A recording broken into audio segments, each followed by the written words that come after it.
Today we're going to be working on installing the wiring harness on our OM617 to Toyota pickup swap project. We're also going to be going through the wiring in the engine bay, cleaning up everything that we can that doesn't need to be in here, and tidying up the wires that we're going to leave behind. So the first thing that I've done is I've removed the fenders on both sides. This is going to allow me to get to the factory wiring loom and chase around wires that we want to trim out. Once you get your fenders off, you can go ahead and start breaking the wiring looms down. Here's the loom that goes to the alternator. We've taken it out of the tubing and taken all the tape off. Everything from Toyota had a lot of black vinyl tape wrapped around it. Easiest way to remove it is cut down the length of the line with a utility knife and simply remove it. Over here on the passenger fender, we've got a lot going on. We're not going to remove nearly everything, but we're going to remove a lot. The wires that go down the fire or on the fender come back up into a couple things. One thing you should probably keep is your air conditioning wires. Other than that, we have our plugs plugged in that go down to the four-wheel drive indicator light and the reverse indicator light and all of that. Here we have the oil pressure switch wire. So that could come out because we're running an aftermarket oil pressure gauge, and I never did find what these went to, so they could come out. Moving on up, this guy is going to go to or your windshield wiper reservoir for the pump. The windshield wiper motor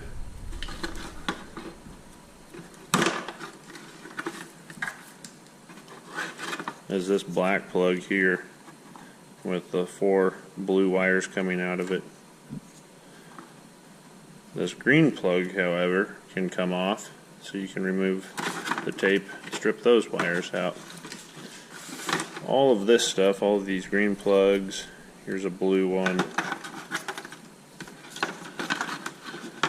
this lone wire here, those can all come out.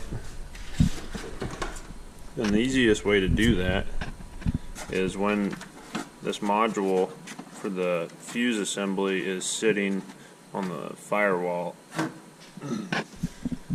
The fuse block assembly on the fender has 3 little bolts holding it in. If you pull those out and remove the plastic clip right here holding the loom, you can massage the wires around until they're flexible, and then it's a lot easier to work on everything.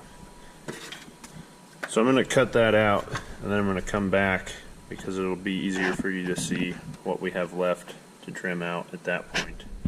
Now that we have all of that wire cut out of here, it'll be a little easier for me to show you what we're dealing with now. I've run up the fuse block, removed the tape on this and the little clip holding it in so that I could pull these 3 wires out. So there's a black and a yellow wire, there's a yellow, solid yellow wire, and then there's this big black and yellow wire. I'm going to clip all these off. You will want to keep this grounding cable as it grounds the turn signal up front, as well as a couple other various things.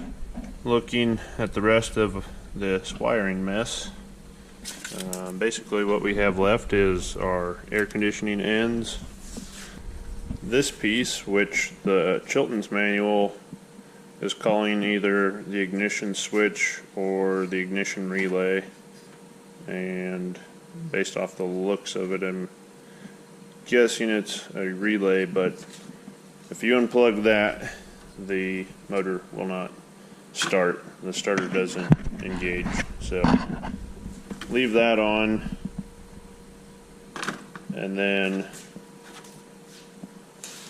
this one lone wire, just a little connector like that, a white wire with a black stripe connecting to a brown wire with a black stripe. We'll cut that out. So now I'm going to open this loom up back to the firewall, pull all these wires back inside the cab, and that way I can cut them even inside the cab, get them completely out of here. The rest of this stuff I'm going to go ahead and tape back up,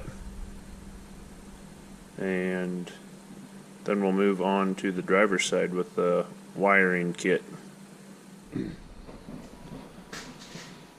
So now we have a couple options of what we can do with our fuse block for our glow plugs.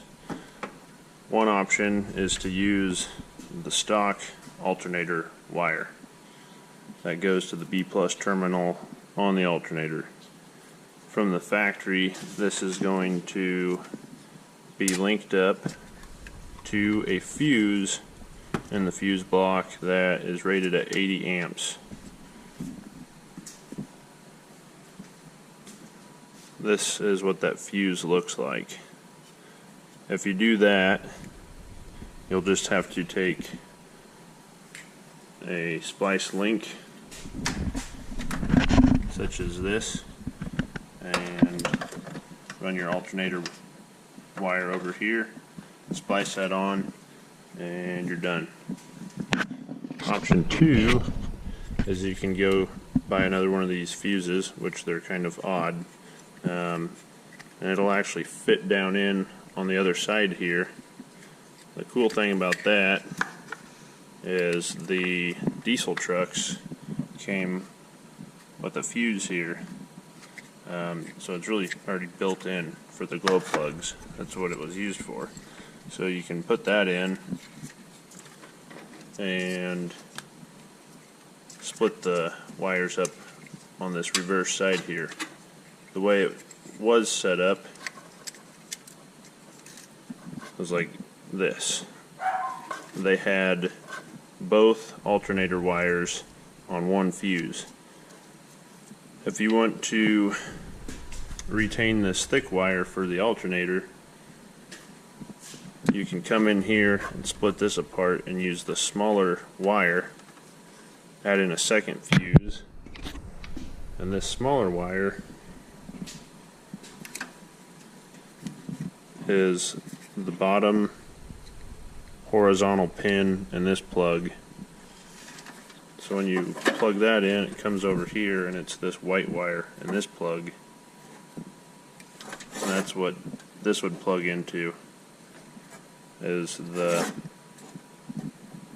top one there that's facing horizontal.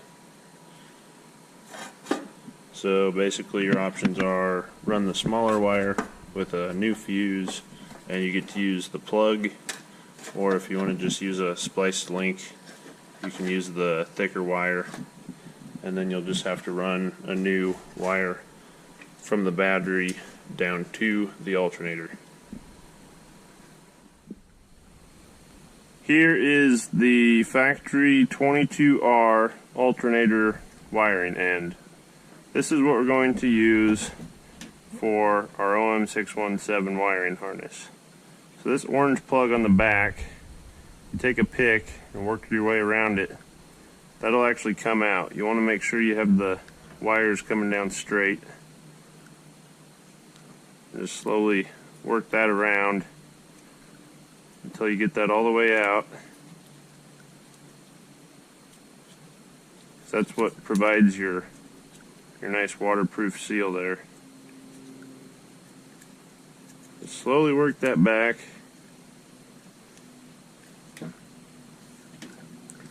And then you can see the inside where all the wires are at. So they push in, and to remove them, you have to push the tab back in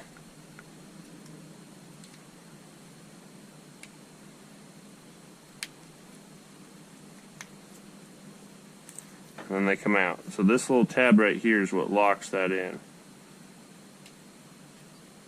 So if you push that back down, then they'll come out.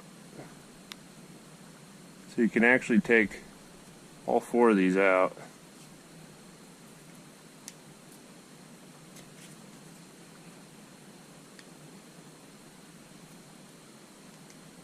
If you're wondering where I got this pick, it was less than 99 cents at Harbor Freight.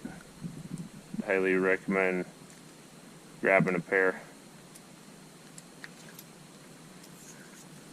So that is how you get the plug off.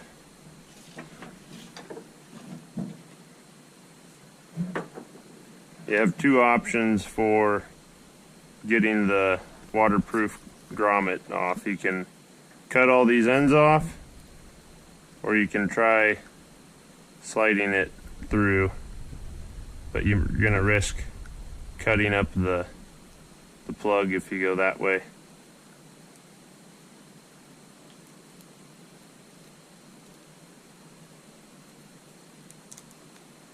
You can do either one.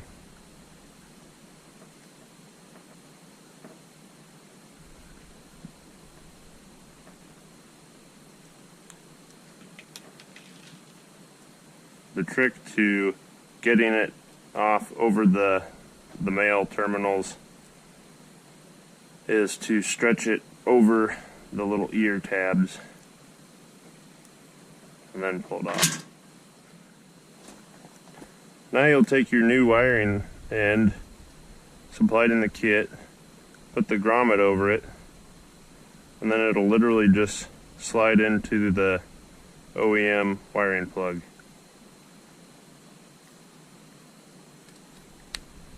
Just makes kind of a clicking sound.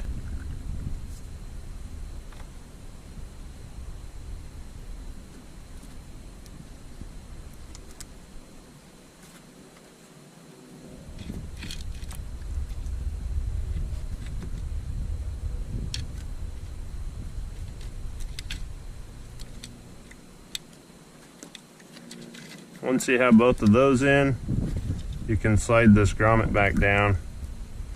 What I'll actually typically do to make sure this stays waterproof is I'll leave the other 2 wires coming out of this plug. You can trim them off, or you can run them to something else, but otherwise obviously it's not going to be perfectly waterproof.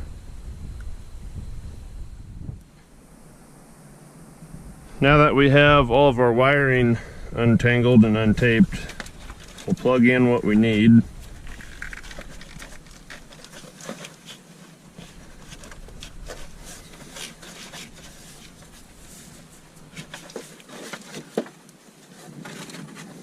Take our new harness that we made,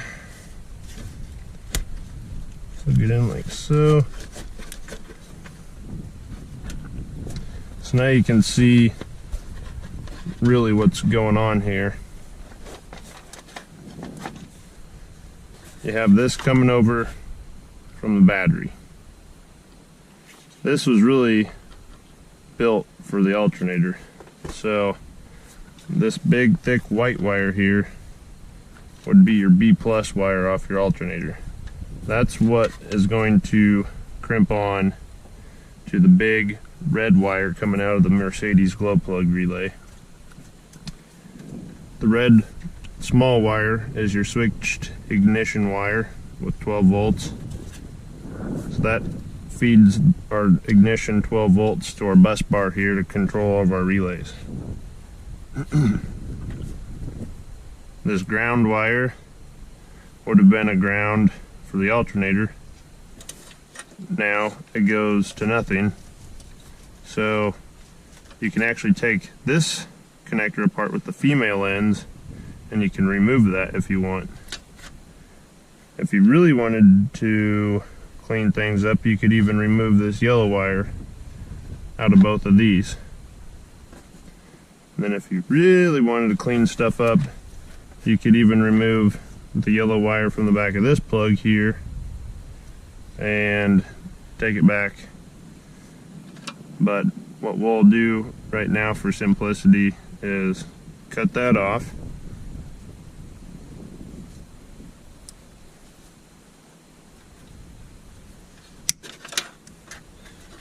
There's our first wire that's going to go. You can always go back later. It's pretty simple to pop this grommet out, pop that female end out.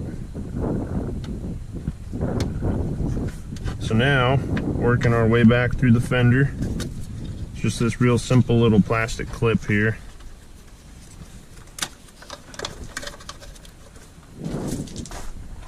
Just goes into the fender like so.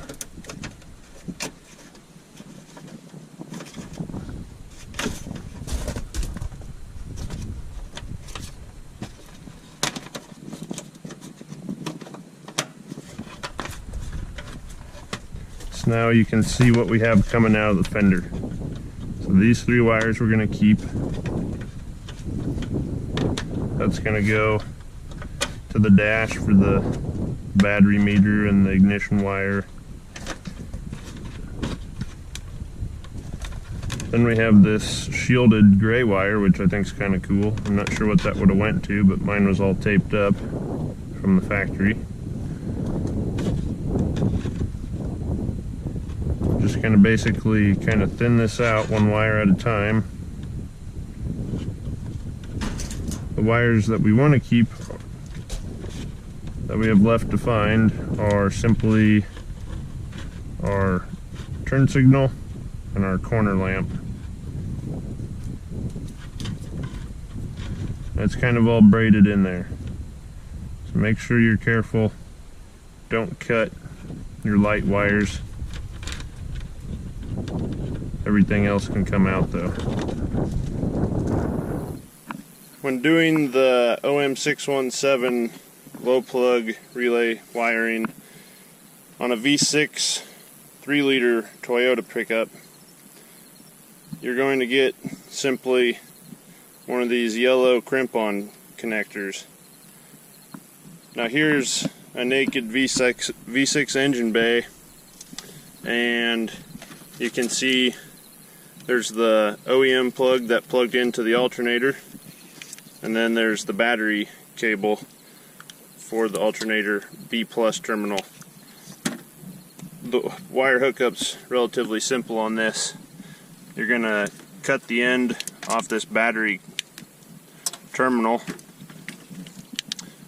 You're going to crimp one end of this yellow crimp-on connection to this cable here, and the other end's going to go back to the heavy red wire on the Mercedes relay controller. For your red wire coming off your bus bar, you're going to have this yellow, white, and red cable here, and we're just going to use this little red wire. And so I've crimped on a OEM terminal that'll actually plug straight into here on the V6. So that's all there is to it. Plug the male into this and cut this guy off over here and put your crimp connector on there. Don't forget that these have heat shrink built into them, so you can take your heat gun to it when you're done and you get a nice waterproof fitting. Now that we have our passenger side wiring all tidied up, I've gone ahead and started working on this main loom that goes across for the alternator for the 22R. And what I've done is, with these cooling kit plates, you'll see there's a little groove over here.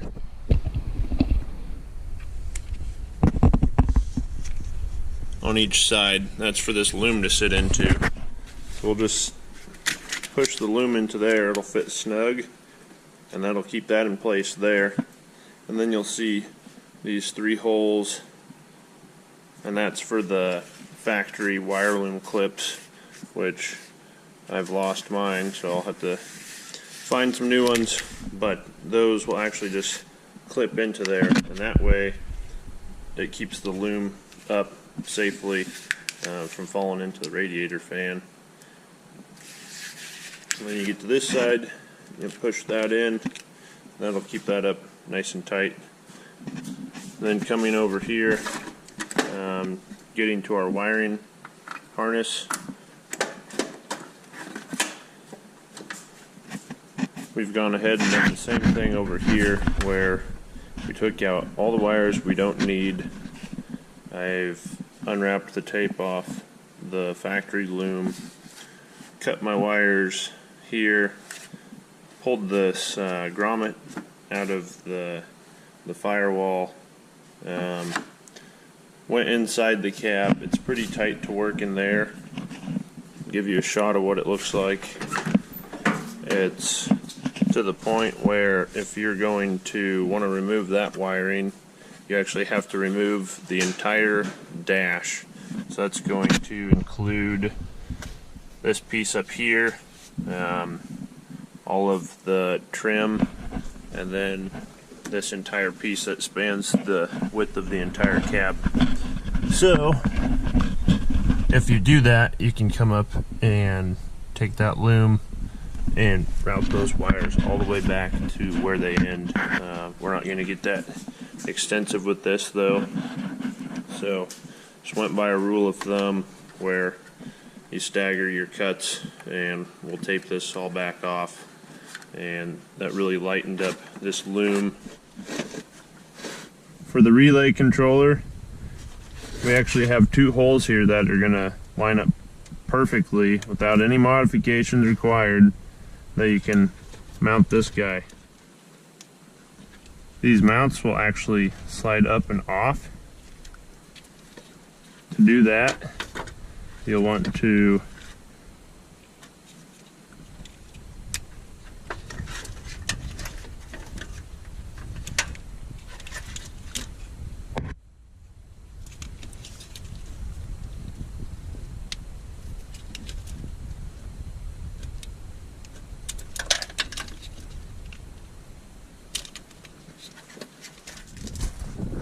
once you get those tabs removed,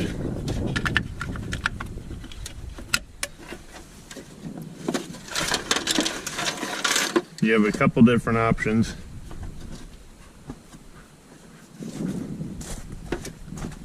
You can mount the box for the relays like this, or you can turn it around, but you have to remove the support for the fender screw. And then you can set it all the way up like so. That's how we're going to mount it.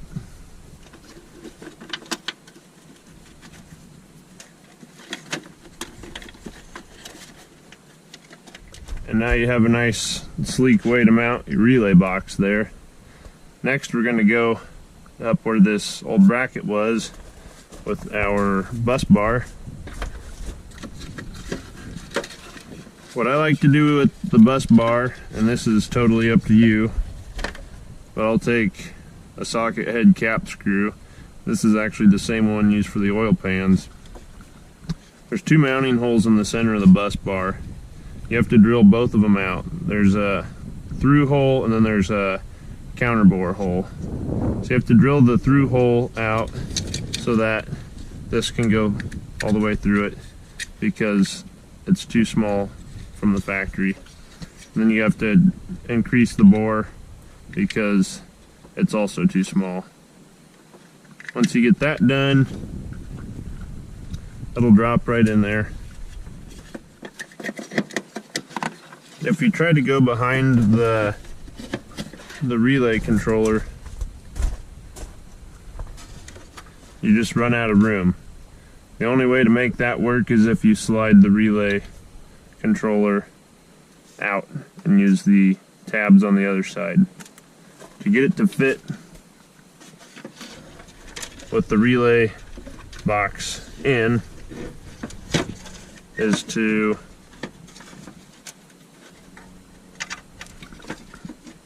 slide this over to the next hole. At this point you have a couple different options. One option is to get that position where you want it and mark your second hole, drill that through, and put a nut on the back side to catch your bolt. Or you might be lucky enough to torque this bolt down and it really doesn't move at all the way it is. The last part you're going to have to mount for the wiring is going to be the Mercedes glow plug relay controller.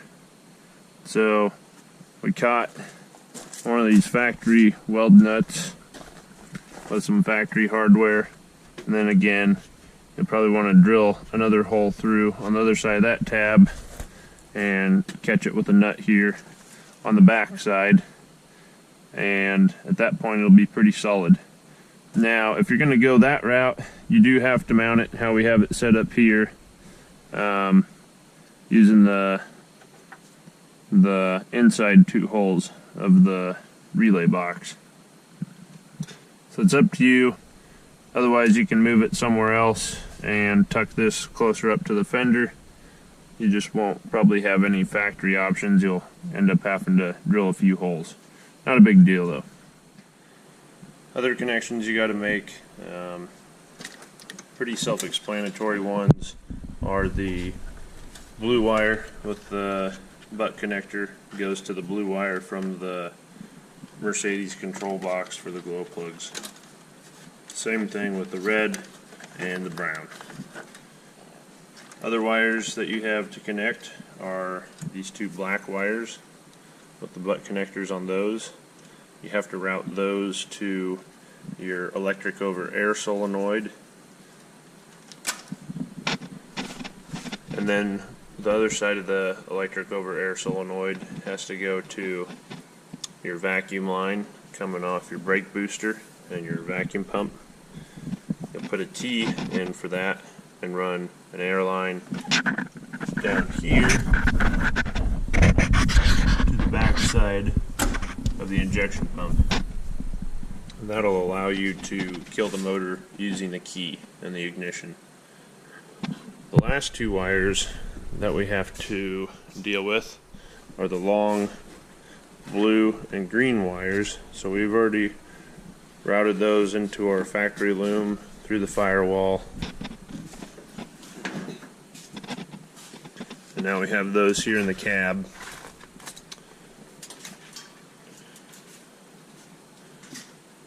The green wire goes down into this fuse box for the cigarette lighter fuse to give you power at the proper time. And then this blue wire you'll route up back behind the dash, and it will actually plug into the back of this connector going into your gauge cluster. Lastly, we have to wire up the main positive and negative power cords and the alternator. What we are going to do for our grounds is we're going to get some welding 1/0 cable. You can get this from a Matheson store or online stores like weldingsupply.com. So we're going to do what they call the big 3 grounds.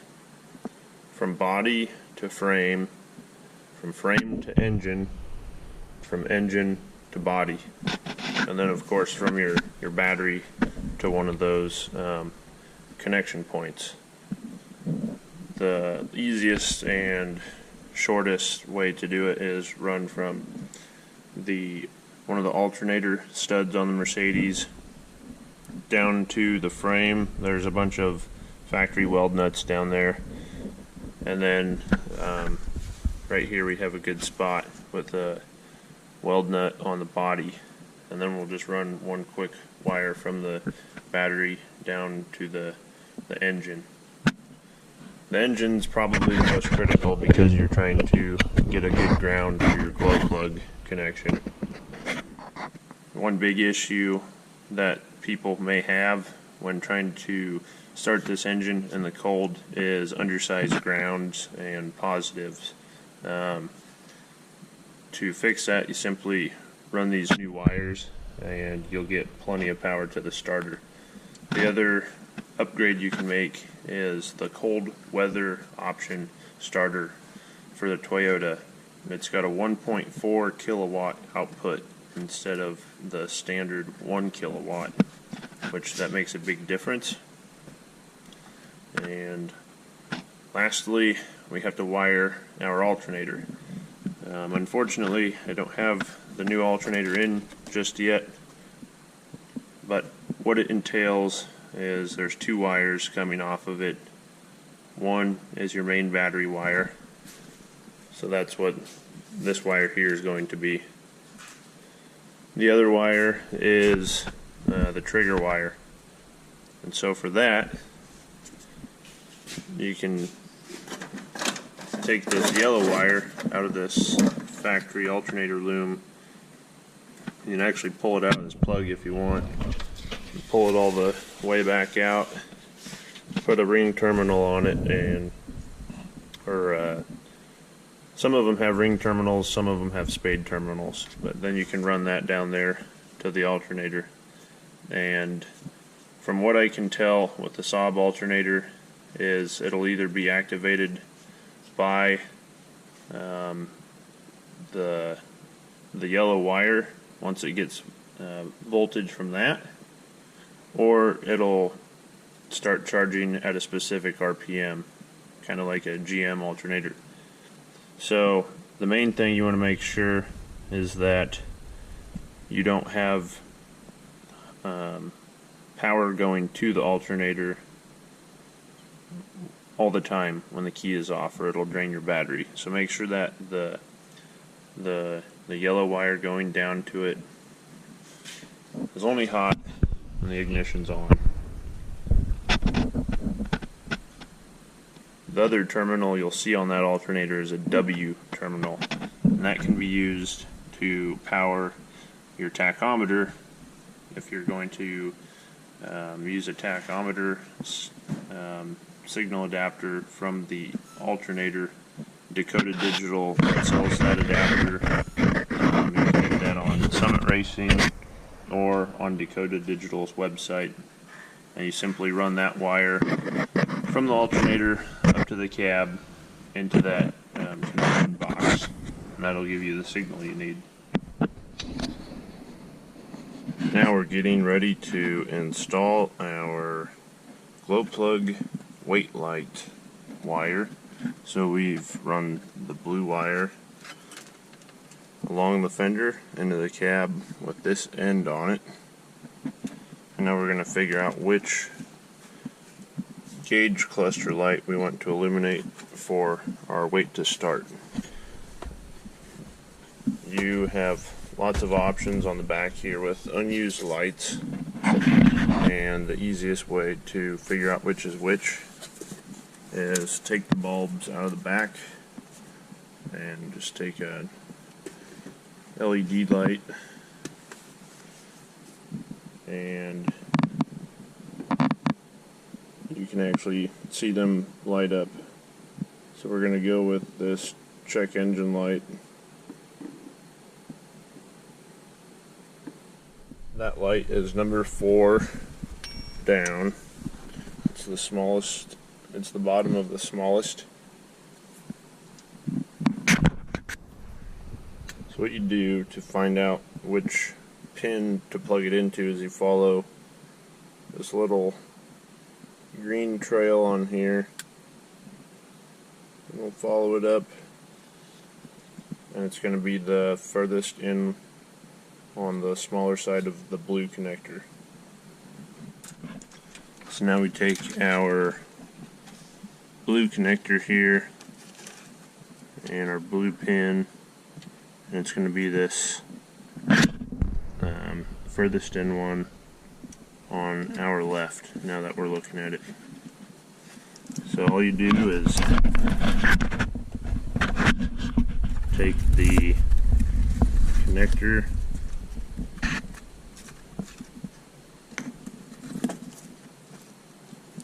push it in, hear a click, that's it. Here's what your glow plug wait to start light will look like when you turn the key on.